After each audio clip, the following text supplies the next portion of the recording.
L'art et la matière, prière de toucher. C'est une nouvelle façon d'envisager l'exposition, quoi. Mais en fait, c'est à l'extrême opposé même des pratiques visuelles des musées. Vous savez, on a souvent cette espèce de cordon qui nous sépare des œuvres.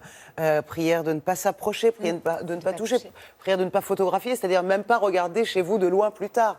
Donc c'est vraiment, il y a une telle distance qui est mise entre le visiteur habituellement et les œuvres qui disparaît, qui fond complètement là dans cette exposition Prière de toucher, puisque il y a plusieurs musées, les musées des Beaux-Arts de Lyon, de Rouen, de Lille, de Nantes, plus le musée Fabre d'ailleurs, qui se sont associés pour mettre vraiment au service des visiteurs les sculptures, des reproductions de sculptures, alors partant de l'Antiquité jusqu'au XXe siècle, essentiellement sur la figure humaine, pour que les spectateurs, les visiteurs puissent toucher j'adore cette expression qu'ils utilisent, pour une contemplation tactile.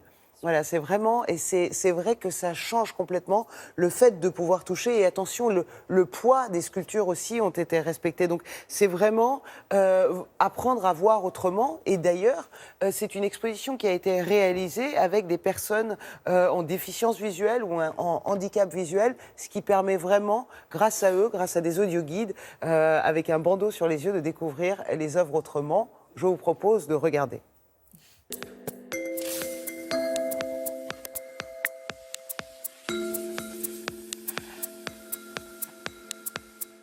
L'art et la matière, prière de toucher. C'est une exposition que je définis volontiers comme une expérience de visite, puisqu'il s'agit d'inviter et d'inciter les visiteurs à toucher des reproductions d'œuvres d'art pour découvrir comment des aveugles ou des déficients visuels peuvent voir l'art et la beauté à travers leurs mains.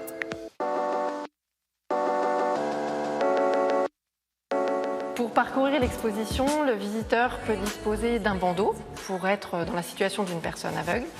Il dispose également d'un audioguide qui lui permet de découvrir les œuvres par le toucher en utilisant la même méthode que celle utilisée par les personnes déficientes visuelles.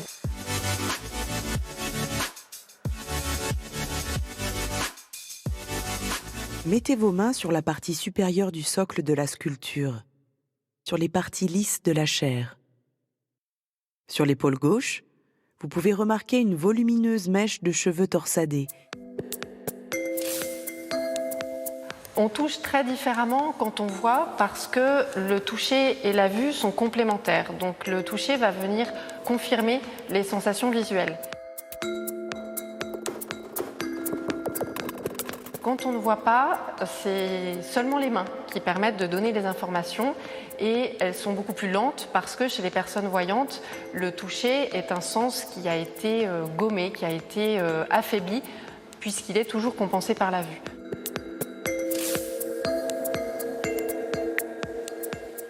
La sculpture qui est devant moi, c'est un portrait de Voltaire par Houdon, qui est un sculpteur majeur du XVIIIe siècle. C'est Voltaire représenté assis, âgé, mais avec un air un petit peu narquois presque, avec un sourire très fin qui nous semblait très remarquable du point de vue de la technique.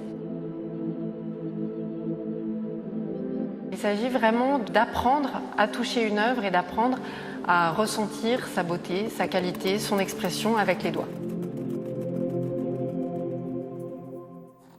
Là, si vous arrivez à reconnaître, si vous dites c'est Voltaire, là, vous êtes très très fort. Là. Ah, moi, tout de suite, je me suis dit, tiens, c'est Voltaire. Mais je vous le ferai tout à l'heure, si vous voulez. Je mettrai un bandeau, je dis, oh là là, ça c'est Thierry, je reconnais le nez, je reconnais... Oui, évidemment que c'est moi, je dirais. Oui, oui, c'est moi. C'est moi qui présente. Oui. Non, mais ce qui est génial, ce qui était très intéressant, c'est vrai, c'est que quand on voit, on ne touche pas de la même façon, on ne va pas vers les mêmes détails.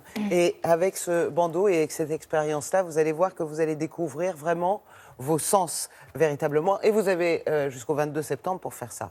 Et je vous laisse la parole. Voilà. L'art et la matière, prière de toucher à Lyon.